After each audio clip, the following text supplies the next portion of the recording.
Hey guys, JT here with a quick look at something I saw. Traxxas was, of course, at the RC at an RC convention. I think it's the SEMA.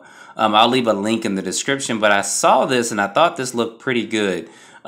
This is a body that Traxxas is coming out with for their TRX-4. So I thought this actually looked pretty good. It's pretty detailed. You can't see too much, of course, because we're doing it, of course, filming it like this. But I'm going to leave a link in the description for you guys to kind of check this out and look at it. It seems like they're doing a good job with the design of this. There's no word on how much this body is going to cost. But it seems to be a full kit for this. So it's not just the body. But, no, they're coming out with a kit version too. Of the TRX-4, which is fine. Some people probably like to build it and put their own stuff in it.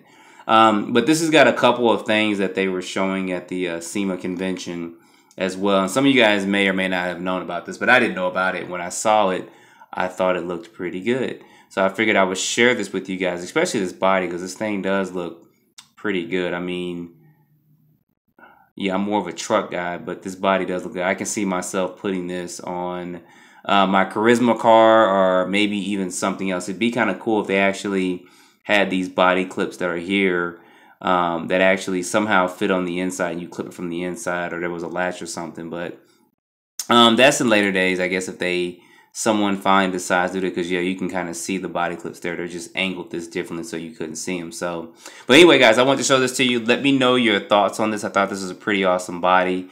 I did put a couple pictures of this up on Instagram as well. So let me know your thoughts on this. I think they did a good job designing this and a good job with this kit. Now, I don't know how much it's going to cost. You know, Traxxas stuff's expensive. So, but it'll be interesting to see. Maybe when this comes out, maybe it won't be that much for the kit, or maybe they'll sell the body by itself. I'm not sure if it's going to be Lexan. I'm pretty sure it will be, or maybe a hard plastic, and it's coming painted like this. But it'd be nice if they also had this to where all you super painter guys out there could paint this and detail it, because I know some guys can paint really, really good and do some airbrushing on it. So, and this may be a decal or something on it. So anyway, guys, leave your comments below. I'd love to hear your thoughts on it. And as always, don't forget to like and subscribe or dislike. Either way, I do appreciate it. And stay tuned for more videos. Thanks for watching.